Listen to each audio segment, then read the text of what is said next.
elated to have you watching and sharing with us in this broadcast.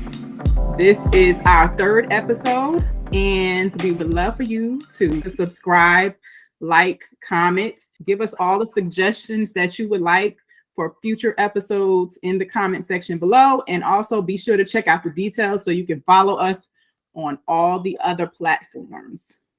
Yeah. All right, Miss Jessica Rabbit, I'll let you get us started today. Oh, side note, today was a half day, so if y'all heard my son in the background, I apologize. But was it Jazzy, Miss Jazzy? I call her Madam CEO. She comes on to the JJ Bonds morning show. She had requested something for the single ladies.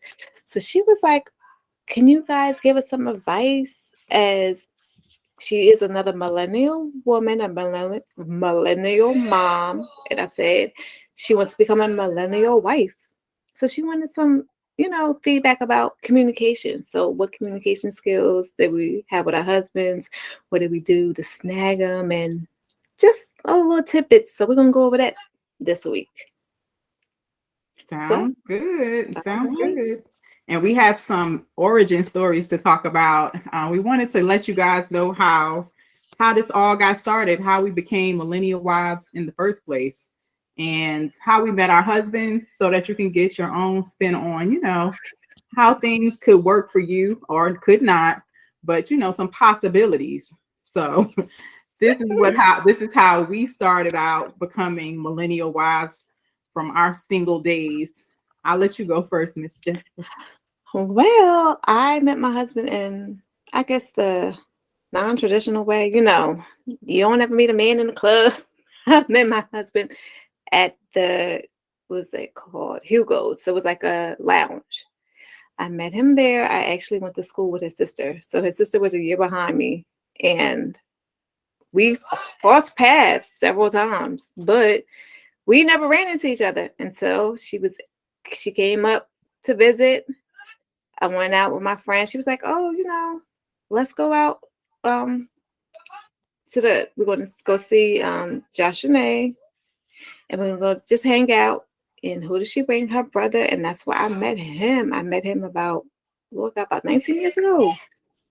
So I met him there. Where did you meet your hubby at? Well, our story is like the weirdest, I think, because I met my husband while visiting family in Alabama and at a cookout. A friend of mine that I had met while I was visiting here introduced me to him.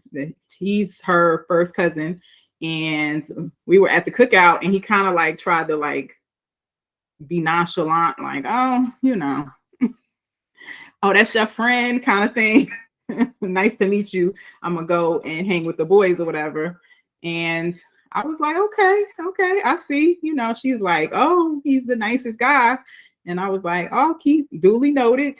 Keep that in the back of my mind. Just going about my little lonesome, doing my business, and I kept running into him again.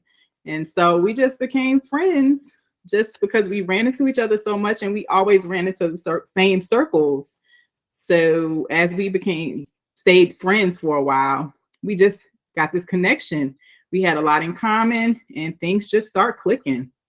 Initially, I think maybe the first 2 months or so, we were like, oh no, we're not each other's type or whatever, because I'm from New Jersey, he's from here, and it's like we couldn't see how it would work, but it worked.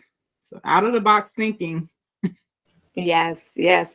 I think that was like my husband and I too, because he was still running his streets, being his little playboy self, and I was on the prowl looking for a husband because I wanted a husband early. And the funny thing is, we met Valentine's Day weekend, and then we didn't see each other again until May. And then we had our first set of twins. We got pregnant with them on Valentine's Day, which is like full circle. And then we got married. We got married in May as well. So it was like those 2 months, I guess, means something special. But we started as friends too. We became more friends before we get into a relationship. And I think that's what kept us going, because we do have a friendship. And I think that's one thing you single ladies need to have a friendship with your husband or with your mate, Because at the end of the day, when all your girlfriends are gone and all his male friends are gone, it's just y'all two. That's true.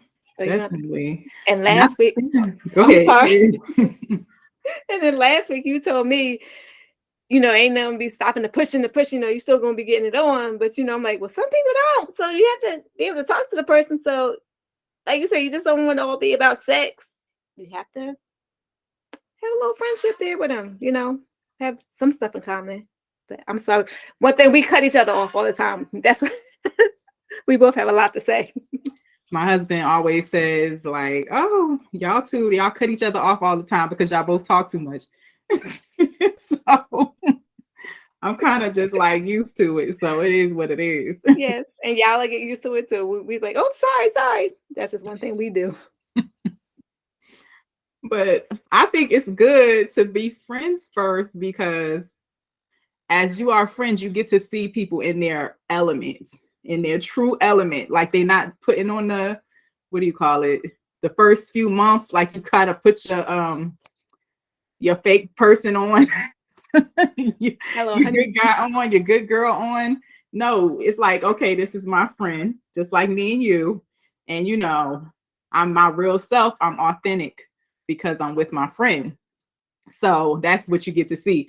And you also get to see how they correspond with their friends. And like when you're hanging with them, and how they correspond with other females. So you kind of get to see, like, okay, this is how he acts if we were together. I know how he would kind of like handle himself, or how she would handle herself. So I think the friendship part is like, it's key. It's really key, because you just never know where you might end up. Even if it doesn't work out, it's just good to know. That's true. Seeing them in a natural setting. And then it also lets you see how they do in different scenarios, because if they're not trying to impress you, how they are when they get upset or when they're having a really good time. Does he drink too much? Does he, do things that he's not supposed to be doing? And it's sometimes, because my husband's he's from the hood. So when a person steps to him, how does he handle that?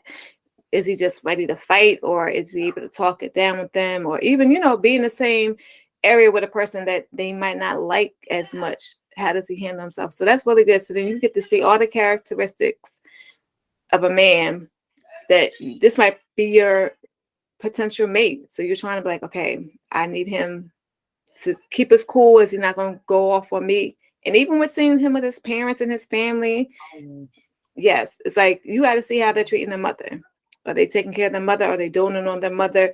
How they are with their female cousins, and if they have sisters or their siblings and their brothers, how they are interacting with each other. Is it all about me, or is he really family orientated? And if you want a family, or even if you have children before you get married, see how he is with other little kids. I know everybody's like, oh, I don't want to bring my man around, but if this person, if you get to know him, and your children only know him as a friend, see how he interacts. Just little common stuff. Or we're gonna meet at the park, or we're gonna go see some movies. Like, do fun little things with them that doesn't make the kids feel like, oh, this is a date. They're getting to know them as well, because you don't want your child to come into it like, I don't like this person. So once y'all become serious friends, like, okay, I can see us going on further, then I think coordinate that in. You and I both didn't have any children prior, so it was a little easier for us. And then we both chose men that didn't have children.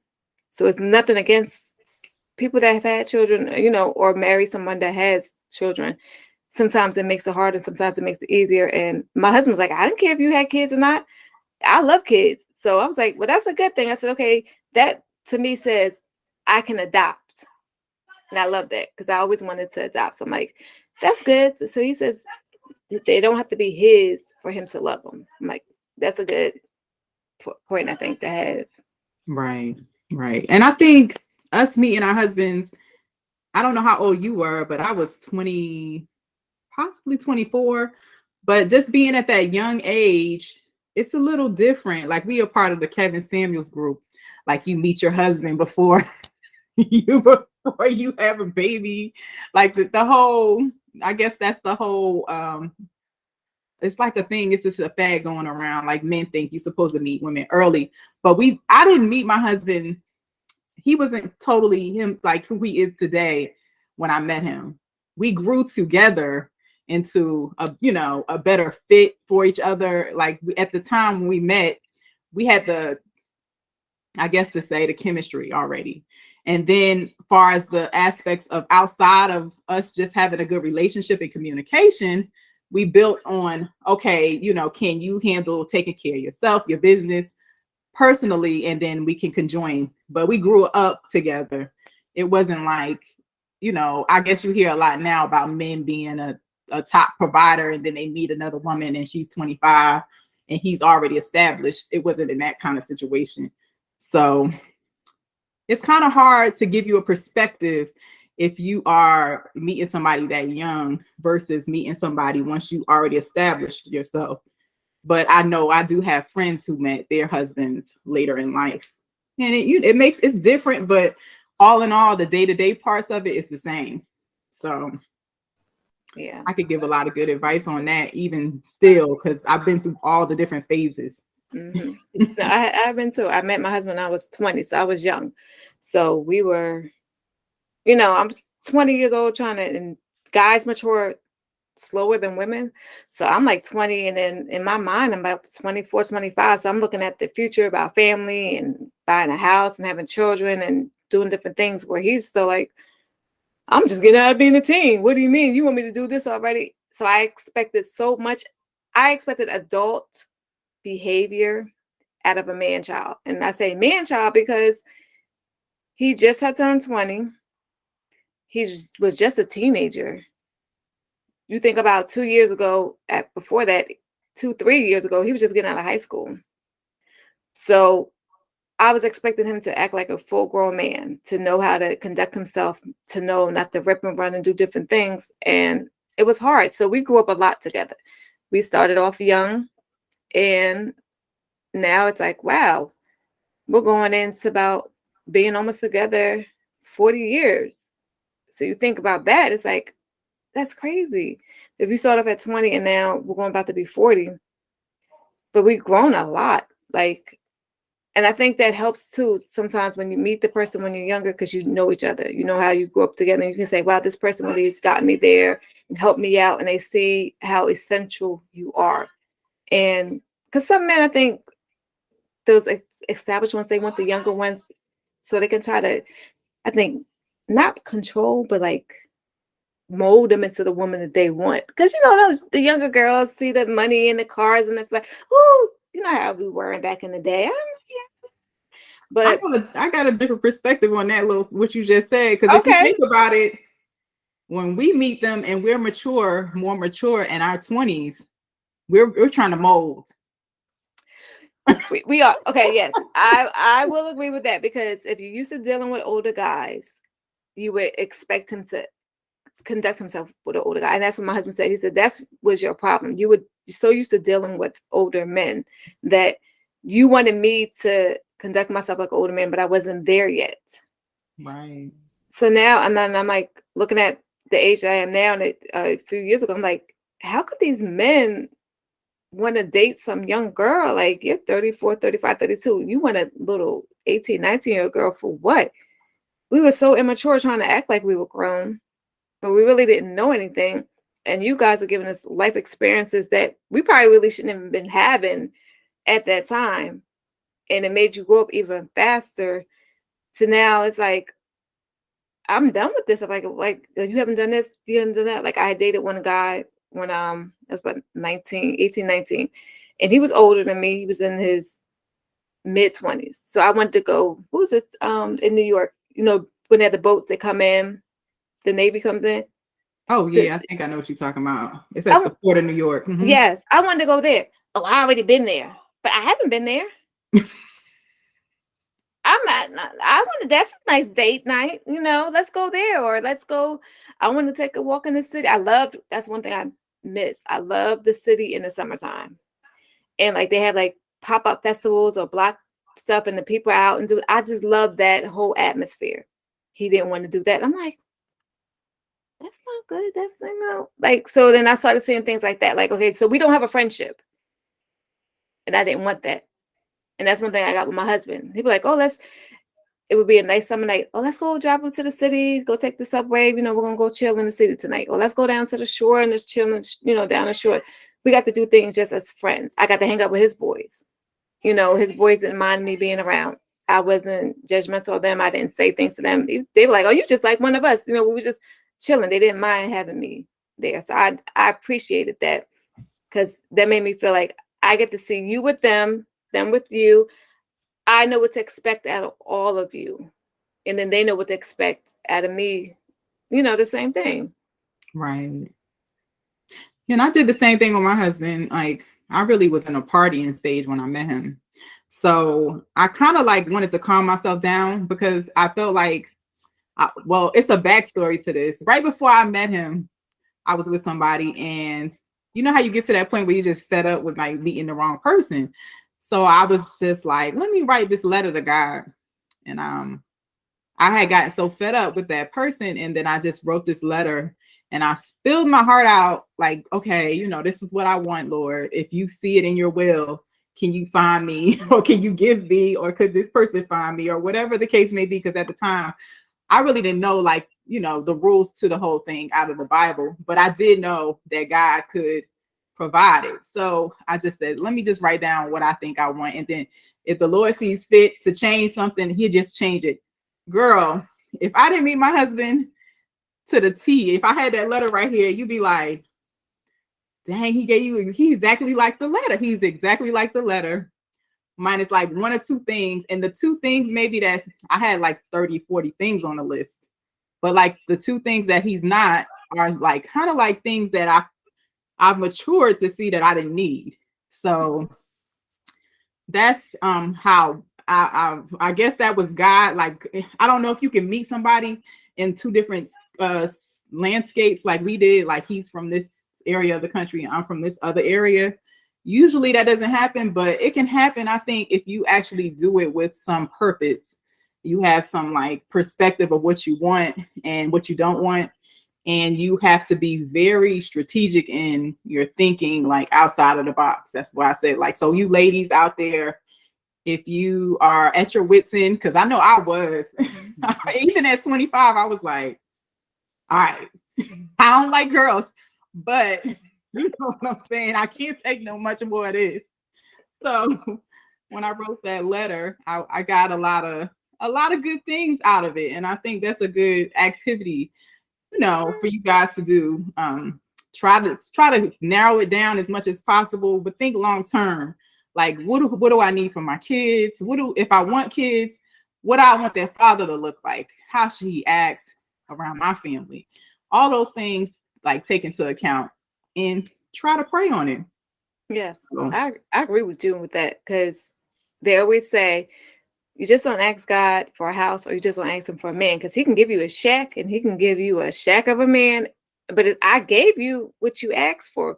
Write down everything that you want in your life, in your marriage, in the mate, in a house, and let him know everything, that last thing down to a detail. Like, if you want crown molding, or if you want a husband that's going to be there, and if you want to adopt children, he's open to adopting children, open to being a foster parent, open, because some women cannot have natural children. So will he be there and be willing to love that child just as if it was his?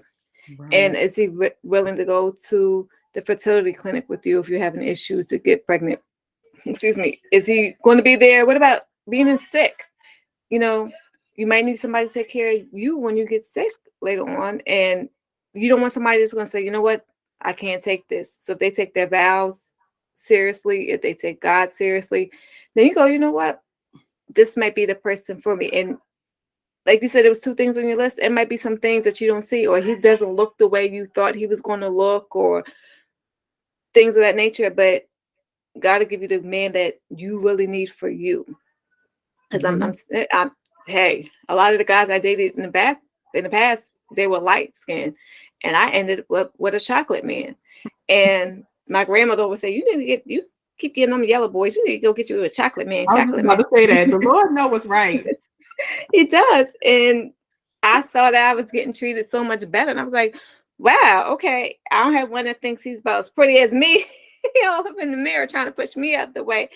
So, you know, I was like, I'm going to put down what was like what I thought I wanted, or the reflection I thought I wanted the picture to look like, to actually what God wanted the picture to be like. And I have a wonderful husband because, like I said, I have children with autism on different levels, especially with Christopher.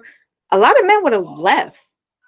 A lot of men would have said, you know what, I can't deal with this being different, this child not being a typical child, the violence that he has, or, you know, or he's testing my manhood and different things like that. A lot of them would have walked out the door, but you have someone that is willing to be there and go to the doctor's appointments and be there with him and invest time in him and want to get him where he needs to go, even though he's different. He said, well, I might be doing things later on than other fathers, but I'm still doing it. And I appreciate that. What about communication? How was the communication when you first met your husband? Like, has it gotten better, or, you know? Like I said, with the letter thing, I wrote it all down, and like I think maybe about 5 years after we were married, because we got married really quick. We met like August, and we got married in August. So it was like, and I mean, thought I got married fast, girl. You beat me. I'm serious. So I think that's another thing. Like when God send you what He's sending you, you know it's from God, because it's gonna move with His timing. Like it ain't no delayed. It's like you know. But anyway, the communication, it's gotten so much better, but it didn't start off like that. It started off like I could see that he was trying to communicate things differently than me, because like we're from different parts of the world. So of course we don't have like communication barriers, but he started to get me, understand me. And then I started to understand him by being around his circle and just by doing things together. But we have our challenges now. It's getting even better as we grow, because you just know each other. Like sometimes I don't know what he's saying, like accent stuff. And then I'll know what he's saying because I can read the body language, or, I've seen him do this before, so he must be asking for this. It's just some stuff is just, it's like muscle memory. You just get it. You just did it. So it'll come when it comes. Yeah. You can't think too much into it. No. I understand that too. Even with slang, it was kind of trying to get words. I'm like, okay, I think I know what this means. I think I know what that means. Or he says this or he says that. I remember he was like, oh, you're too nice in the beginning. You're too nice. I'm like, I'm too nice. I like a woman that will cuss me out and tell me off, And I'm like, huh? He's like, yeah, I need somebody to cuss me out, I need somebody to cuss me out hard. And I'm like, so one time I did it. And he was like, oh, I was like, so he actually likes that. Okay, so you want me to be ratchet. I'm so used to somebody being, no, you got to be prim and proper. No. So he was like, no, I want you to tell me like it is. So then I learned how to, okay, this is what he wants. I knew the right time to do it and when times to do it and times not to do it. And then I learned later on in the marriage, because we would go back and forth sometimes, because we were young. You think about it, 2021, you're young. Right. And, you see different things of how your parents, so you mimic a lot of things that your parents did if you grew up in a 2-family home. So some things were not healthy and you didn't learn that out until later on in life. And then some things were. So then we had to really sit down and we went to marriage counseling so we can learn how to communicate. And then I had to hear what he was saying. So not just take it as an attack. Just because he said, oh, you're doing this. I was like, oh, you're attacking me. Attack. No, that's his feelings. And then he had to learn that I was not attacking him. Those are my feelings. And he was supposed to, I guess, acknowledge each other's feelings, say how you really want to say it or how you meant it, even though it came off a little harsh. And then, do it that way. So we learned those communication skills later on. I wish we had that in the beginning. A lot of times like I said, the relationships that you saw, whether it was, if it wasn't your parents, grandparents, aunts, uncles, somebody around you that had a, a relationship that lasted, you would see how they did things. And some people were okay with sleeping in separate bedrooms. I'm like, I don't want to sleep in a separate bedroom. I don't want to end up, he's sleeping in the den and I'm sleeping in the bed. I don't want that. I want to be able to lay next to my husband until we're done. Like, I watched my Nana and my Papa. When he got on hospice, she went and laid in the recliner chair. She was like, well, this is how close as I'm going to be to sleep with him until the end. And that's what she did. She wanted to make sure that he knew that she was there. And I loved that. And I said, because that's what I want to do. I don't want to be in separate rooms, having separate lives, and then we're only coming together for church or a family function. No, I wanted us to really have a life together. I know he has to work, but besides that, I don't want to be, you doing this and you doing that. And then what's going to happen once the kids leave? What are we going to do then? And that, I noticed that too. I don't know if you noticed, from our generation, a lot of our parents are getting divorced at 30, like being married 30 years. I saw that with my parents. And I'm like, y'all can't work this out. Like, I understood some parts of it. And I'm like, but you said for good or for bad, let's make some changes, demand some changes. I just don't want to be like, okay, the kids are gone. There's nothing else. We have nothing else in common. We grew apart. Then let's just leave. To me, that's like a waste of a marriage, because kids still, I want your parents to hear this, in couples, children are still affected by divorce no matter what age they are. Right. So you can't say, well, the kids are grown. It's still going to affect them. And my husband said, my father played us because he had us going to therapy, and he had to make us thinking that he was coming back. And girl, he did one of them Aries thing, girl. Yeah, nah, it ain't happening. It ain't happening. And I'm like, oh, I have kids. I could have been home with my kids instead of going to therapy. I don't even live in the house with y'all. So, you doing all this, making us feel like we would come home. And I do appreciate him giving us the therapy outlet. But I think he should have told us in the beginning that there was no reconciliation that was going to happen, so that we would understand, because it affected, I think, my younger two siblings worse.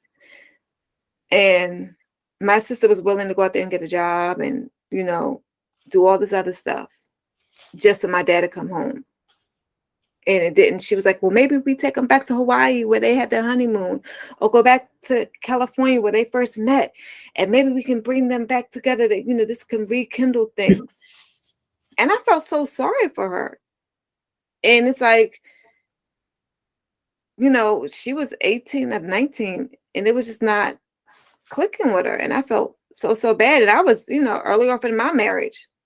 So I'm like, dang, if this happening to y'all, am I doomed? And then, my father married us. I think everyone except for two people he married have now gotten divorced. Me and another girl included, like the only two that I don't know. I mean, I think it's like been a couple more since he's gotten to church. I think the one girl got married during the pandemic, and I think they're still doing okay right now. So, but I'm like, dang. I mean, it's just, so that's another communicating with your children, how he communicates with your kids, and kind of father. I mean, I guess it's hard for our husbands, especially we have Black husbands. So they have a lot of the world on us, and our husbands are both chocolate. So, and he said, well, I'm not yellow, but he says I'm yellow to him. He said, y'all look at the world differently because you don't get all the scrutiny that we get. Oh, I get scrutiny. But they swear up and down it's not like it is with them. I'm sure it's not the same as what they deal with, but I deliberately like a chocolate man because I just wanted, well, it wasn't even so much that he was chocolate. It was just the fact that I wanted a Black man because I just felt like I wanted him to understand the things that our kids would go through and have that perspective to give them. And also I look at it like I don't want anybody to pick me based on my complexion. So I'm not gonna pick them based on theirs. And I just want to be attracted to you, whatever color you are, and I want you to be attracted to me, like just the other characteristics, not just my complexion. But it's just natural that people have their little preferences. But for me personally, like I don't have a, it's just like it's got to be like a, what do you say? Like it's just got to be your character and the way you carry yourself and how you present is more attractive to me than the actual look, which is weird. Yeah, of course you got to look good, but not necessarily so much the complexion. So, but I was going to bring up something while you were talking about communication. Mm-hmm. Another thing that you got to look out for, ladies, the single ones, do not change anything about yourself. Like me, I like to change my hair a lot. I like to change my looks a lot because it's just an artistic thing.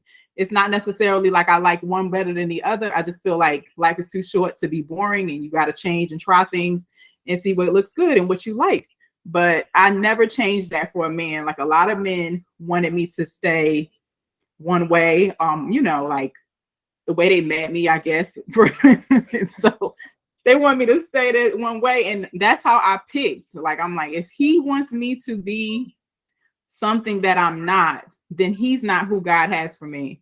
And that's something that I looked out for. Like I had to keep changing I kept being my authentic self so that I wouldn't meet somebody else's husband and versus the one that was for me. And that's something you got to look out for. Don't change anything about yourself. You talk loud. If you like to hang out, if you're very expressive and he can't handle that, then he ain't your man. He's somebody else's man. Mm-hmm. So go on and do what you got to do. Life's too short because I want mine, Yes, I agree. Like I always said, me with my makeup, that's me. My husband met me, I was wearing makeup. That was just I'm like, I'm not going to stop. Some men, oh, you don't need to wear all that makeup. No, I know I don't, but I like it. Like you said, to me, that's like an artistic expression. Because my husband actually watched me do it. He was like, wow. So he's like, you're really painting. You're really, it's like, I said, yes, I'm making a masterpiece. I said, you could either, some artists can make a whole bunch of, and some can make a, wow, this is, yes, I know how to enhance and do different things. I said, it makes me feel good. It makes me feel well put together.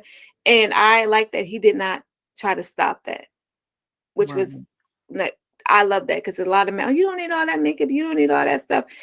Or you don't need all the jewelry or this or that. Or even I have tattoos. You don't need all the tattoos. So I'm like, why you got so many tattoos? No, if that's what you want to get, you go ahead and get it. Or even my weight, because my weight fluctuates. I go up and down, up and down. And he's like, well, I like it when, he calls me fluffy. I like it when you're fluffy, don't no man want no bone. Only a dog wants a bone. But I'm like, but he says, but then I want you to feel comfortable in your own skin. So I don't want you, he said, I may like it like that, but I'm going to like you any way that you are. And I want you to be comfortable. And that's another thing I really like. It's like, okay, you're accepting me for me. You're accepting all my flaws, that my weight might go up and down, or, like, I had blonde hair for the longest and I went to red. And then if I want to go to a different color, he has no problem with that. If I wear wigs or weaves, he doesn't have a problem with that. And I love that because, like you said, we grew up in that era where, little Kim and Foxy Brown, everybody was changing their hair all the time. We were changing our hair all the time because that's the era we grew up in. And the clothes and things like that, he doesn't mind. So don't, like you said, don't get somebody that's going to box you in. Because if you feel like you're getting smothered, then it's time for you to say, you know what, I think this needs to end now before we get any further. Because I heard on another podcast, the guy said he was changing himself, but he really wasn't changing for himself. He was changing for someone else. Mm-hmm. And by the time it got to the end of their marriage, he's like, you know what, I did all these things not because I loved you or not because I wanted to. It was just like, you wanted these things. So you wanted me to go get a job here. You wanted me to go do this. You want me to go do that. Then I lost myself within that. And then now you're mad at them, but you made those decisions to do that. So you really have to watch who you're blaming because you're making those changes. So if you see it in the beginning, they're like, oh no, you should do this, or oh no, people do it slightly. They go buy you an outfit that they want you to wear, and then all of a sudden you start dressing like that, or oh, that lady's hair looks pretty, you should do your hair like that. Or she doesn't have on that much makeup, maybe you can do a soft glam. You don't have to put all that makeup and look like you're about to be on RuPaul's drag show, and yes, I have heard it all, like, and I'm like, and you don't need to wear lashes. I'm like, but lashes sets the whole look off. But it's like, no, they want you to look the way they want. But then, not to say that a husband's cheap, but there's some men out there will make you look like plain Jane and go be out with the movie star. And then you're like, hold up. This man that made me look like the mother of the church. Mm-hmm. And you walking in there like, remember on Soul Food, Bird's husband's ex-girl, yeah, coming in looking like that. To think, how you want it to look. And then like, so. Yeah, that's real. That's really, that's a conversation that's going on a lot in the media. Like they just say that men go to Instagram and find the fantasy versus what is at home. And that's one of my pet peeves. I'm like, look, I'm versatile. I can change. I just know who I am, that I'm just that secure in me to know that even if I take all of this off, I still feel confident. And so I just feel like I want somebody that's that confident about themselves too. And that's just the main thing. Like if you're confident in who you are, you can try different looks, but I don't want to suggest the look. I just want you to like, oh, if I suggest it, you have to like it too. I don't want it to be something that I'm pushing on you. And so that's a big deal, because I noticed that my husband, when we first met, of course, at 25, your style ain't the same as 40. But he had different things that he changed about himself because he felt like it'll mesh better with the way I dress. And I'm like, don't do that. Now that I look back in retrospect, I'm like, no, I don't want you the way you think you should look for me. I want you the way you are, because when they start changing things about themselves, it'd be the littlest things. It'll change their mind state of how they treat you. And you don't like, if you don't like, if you like the way they are when they initially met you, you don't want them to change little things about themselves, because it'll make them change their core value. Like, they start valuing materialistic things versus valuing who they are. And I just don't want that. So I'm like, go back. Don't change nothing. If I didn't like it then, just ignore that, because I didn't know what I know now. If you change something, then the stuff I love is going to change too. That's true. Because I remember my husband, we was when the Jim Jones era was first coming out with the belts with the rhinestones and stuff on it and the slimmer jeans, and he wanted to do that. And I was like, go for it. If that's what you want, don't worry about the guys in the hood telling you, oh, you look like you went to George Leslie or Rainbow to get your jeans. And it was funny because we had looked at these pictures and we was like, yo, we thought those were tight, and they're not even tight. Like, those are loose. It was so funny how they were saying stuff, and then he was like, people would come up to him like, oh, you like these jeans? They don't look too tight. He's like, no, they look nice. So I'm like, you set the dress for them, and you went out and you're your own man, and you didn't have to worry about what nobody else is wearing, and you wanted to set your own style. And I like that. Even now, when he's doing stuff in corporate, he still has to put his little flavor on his thing. So he said, because I want to stand out as an individual and not look like everyone else. And he's always been like that. He doesn't really, like you said, value materialistic things as well.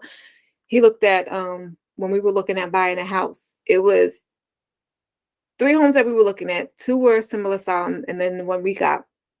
And he was like, well, they're all the same price. And one looks like this and one has like a little bit more than this. And so he goes, well, if you can get the same thing that's a little bit bigger for the same price, then hey, I might as well get this and have enough room, then get something that's a little bit smaller. But then in 4 or 5 years, we're getting ready to move again, because now everybody's on top of each other again. Because having 3 kids and then being adults, they're going to want their own space. So if you get something now, and I was like, okay. But he picked it because you know what? I didn't want to be the one them to say, "Oh, she made you go get this, and she made you go get that kind of car, and she made you go get this." Like during the pandemic year, we lucked up. You know, God blessed us, and we were able to get approved. And I think they were approving a lot of people for a lot of stuff, thinking that they won't get repossessed. So we were able to get a couple things. I was surprised that it happened. I was like, maybe it's our age now. I don't know. I was like, well, maybe God just said you're ready to do this and you're not going to covet this and covet that, and you'll appreciate it more and take care of it more. Because I remember when we first got together, do you remember that car dealership in East Orange? It's like right before you get to like Orange. And they would always give it. It was like in the corner, and it always had really nice cars. Where they would give anybody a car. It was on off of South Orange Avenue. Yeah. Okay. I'm trying to picture it. So they approved us for an Infiniti. The Q, was it the coupe one? That was back in the day. We left the dealership because we were like, they ain't gonna give us no Infiniti. And we took it for a test drive and everything. And we just up and left the guy. The guy was probably like, why did they leave? They were approved. Because I was like, he was like, nah, this is too good to be true. But wow. I look at that, like we were so young. I said, but then would we have appreciated it? Would we really, you know, he'd have been doing crazy stuff. And I could see him thinking he's in a music video, hanging out there, and all the girls looking, oh, what kind of car? So it'll probably brought the wrong attention. So me thinking, you know, we did something wrong, but probably God was probably just saying, you know what? I know y'all got approved, but this is not where y'all need, because this might be a breaking point with y'all. Right. So we let, and we always laughed about that. There's different things like you said, I don't want a man that's gonna worry more about how his car looks than how his children look. Or, you know, the house needs something to be fixed, but he wants to get a new part for his motorcycle, a new part for his car, some rims. So, you know, so those things you gotta be like, okay, if he's all into everything, he wants his jewelry, his clothes, his car, not so much worrying about you if you're taken care of, and if he's not willing to sacrifice, sacrifice some stuff for you. Like you say, oh, you know, babe, I like to get my hair done, but I really don't have the money to get it done, or I just need a little extra. If he's huffing and puffing about that and not giving it to you, because my husband will huff and puff, but he'll still give. And it's funny because my girls have learned to just stand there and let him huff and puff. I watched him with his mother, and I was like, hold it. She's letting him puff and puff, but he gave it to her. So I said, I started doing the same thing. Let him huff and puff, complain about it, but then here. So I said, okay, that's what. And then my girls picked up on that real quick. They let him huff and puff, but he still gives. Mm-hmm. And I'm like, okay, that's good. He's a giving person. He's not selfish. So that's nothing. Don't get a selfish person, because you're gonna end up by yourself. Or everything's good. And a lot of those behaviors that you're talking about, they show up in the dating phase as other things. Like it'll be the smallest thing. You'll be like, so yeah, he got a little habit right there. And then you'll be like, oh, it's nothing. Oh, I get over that because he fine. I could deal with that because, you know, he could put it down. Those things will be like 10 times bigger in a marriage, because all they do is repeat themselves and grow and grow and grow.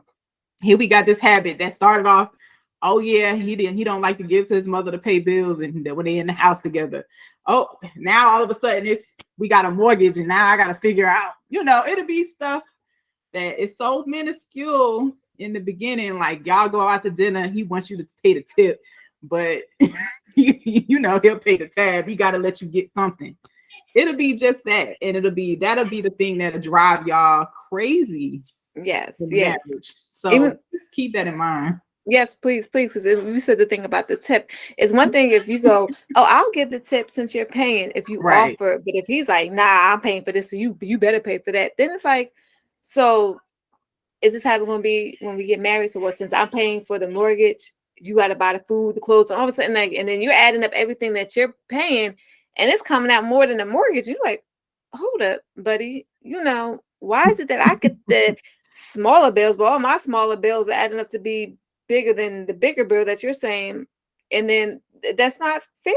That's not fair to the wives. even the girlfriends, because when you live, some of us, you Mhm. shack for a little bit, and to me, I know it's not the biblical way of doing things, but I was It reading happens. up, Yeah. but the Amish do it. What they Mhm. do is they allow the kids to live together, and then they put a board in the bed to see if they can even Oh, yeah. sleep in the same bed as this person. Are they really compatible? And I really commend that, because you don't know a person until you live together, until you see the little quirks about them, or she doesn't make the bed, or he leaves a pile of clothes over there, like your mother didn't beat you for not putting your clothes away, or if both of y'all are messy, who is going to be the one that's going to finally say, okay, let's clean it up? Because sometimes you get two messy people, and then it's like, okay, now we got two messy people, and then we got messy kids, and everybody's just messy. Or then you might have a clean freak and a messy person. So can you deal with this person if they're messy? Are you going to get mad at picking up behind them and continue to picking up behind them? So little things that you have to see, because you go to a person's house and they're going to keep it nice and clean because, oh, I know he's going to come over. It's a surprise visits, those weekend visits that it's like, oh, wow, so this is how she is, or this is how he is, or he smells like cheese and sour cream, and oh, she's a little funky this morning. So when you get to know the person, you get to see everything about them. So I think in the relationship, especially being older, be as transparent as possible, Right. because if not, it's going to be hard. Mhm. It's going to be hard. Yeah. You got to swallow a lot of stuff anyway. And you just don't Yes. want it to be something that you knew about from the beginning that you got to swallow, because that's going to eat at your conscience. You're going to be like, man, I knew this. I Yes. knew this already. Why did I sign up? So I just rather you figure out who you want to be your authentic self when you're with them. Let them be their authentic self. That way you can cut ties if it doesn't work, or you can figure out what you're willing to deal with. Get to know yourself first and let them get to know you at the same rate. And don't jump. Just give time so you can see them in different settings and get to know them in different atmospheres. Get to know them when they're broke.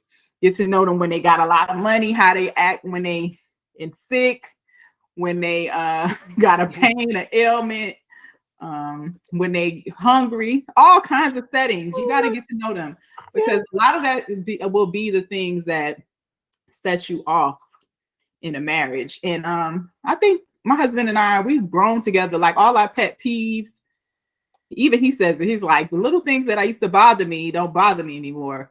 They become things that you like, okay, this makes her. I could pick up her little, like he says, I never screw on tops all the way. I never close anything tight enough. That annoys him. Like I would leave the milk like not screwed on tight, and then it'll spill a little. And I found I didn't like how he left the covers on the floor. Like when he kicks his covers off, he don't like the covers on his feet. He'll let the covers hit the floor. I didn't like anything on my bed on the floor ever. So No, yes. so it's just little things like that. He'll be like, I'm over that. And he doesn't even do it anymore. Look, he just automatically picked up that I didn't like it, and he changed on his own. Not because I told him about it, but he changed on his own.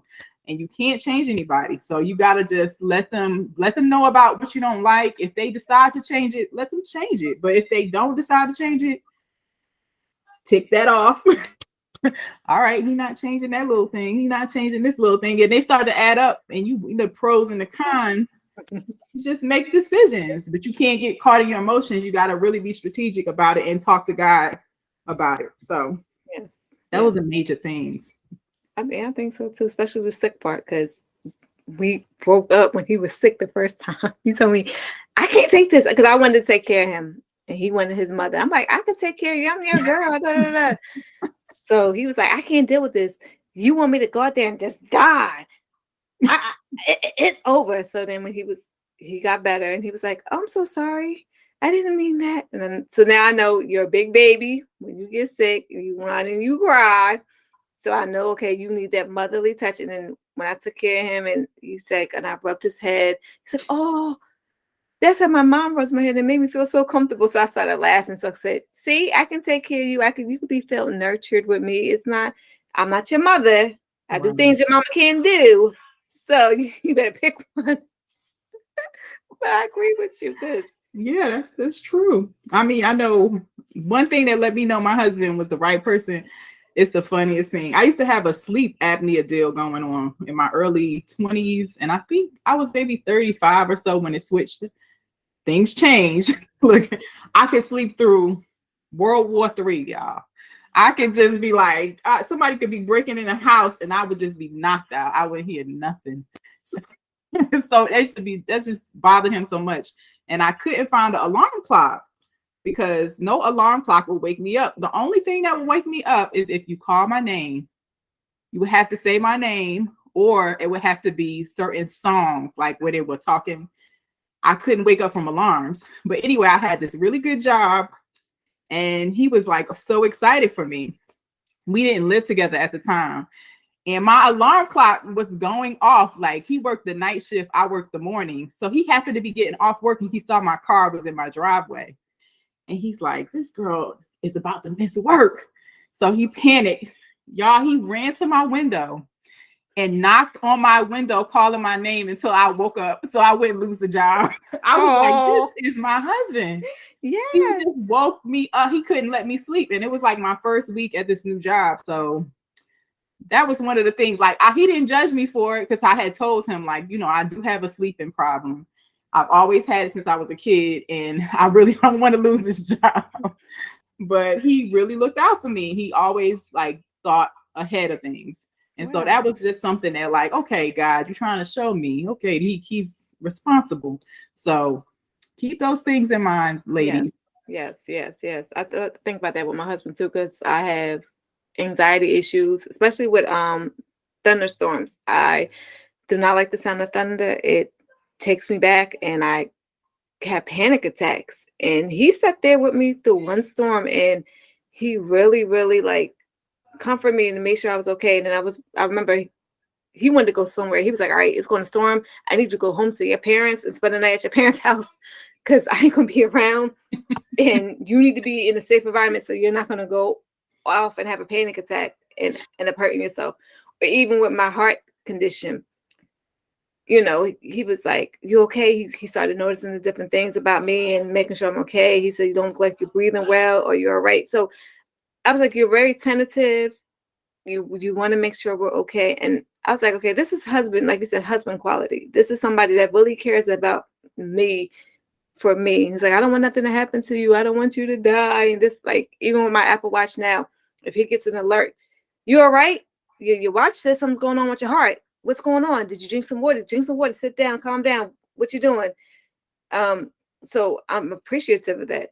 Because even if he's in a meeting, he'll send me a text message like, what's going on with your heart? You know? So I'm like, okay, you really do care. It's not just you're there using me for the maid and the cook and to take care of your kids and things like that. How it does feel sometimes, but no, they really care. If you have a good one and care. So I think we use the communication, write those notes and those letters and take everything, put it together, and then learn from your past relationships. Take the good. You know what you want. You know what you don't want. Yeah. And definitely. No matter what age you are, 39, 40, 43, 42, 54. My cousin got married in her late 50s, but she still did good. I always think about my great grandma. She was married twice after she turned 60. Like, she never stopped. She always had her man. Said she always married him. And so I don't know, they would say like a Black Widow characteristic, but no, she really took the first one. They went the long haul, but she always kept her somebody. So don't keep hope alive. And she was happy until she left here. And it's all about perspective. It's all about an open mind. It's all about what you put into it. And so just be strategic and pray on it, and God will send you who you want. That's what I believe. That's what I believe. Yes. He will. If you ask, right, you will receive. Yes, it says it right there in the book. That's right. Right. And even if you don't, you know, as far as your religion or whatever, I think that it just works out if you're a good person and you're putting out the good energy that you want, you're going to get it back. So I think that's just the rule of thumb in general. Yeah. But we're so glad that you joined us today on this podcast episode. Keep us in mind when you think of some more topics that you would like to discuss or have discussed. And like and subscribe. And also follow us on TikTok. Same names. Follow our other podcast, the Soul Healer Podcast. Yes. Miss Jessica Rabbit and Rika Davis. And also follow my vlogging channel. And Jessica Rabbit has a vlogging channel under the same name. But we'll leave all the details below so you can get to know us more on a personal level. And you can have some more things that we can dialogue about. But we thank you so much for joining us. And do you have any parting words?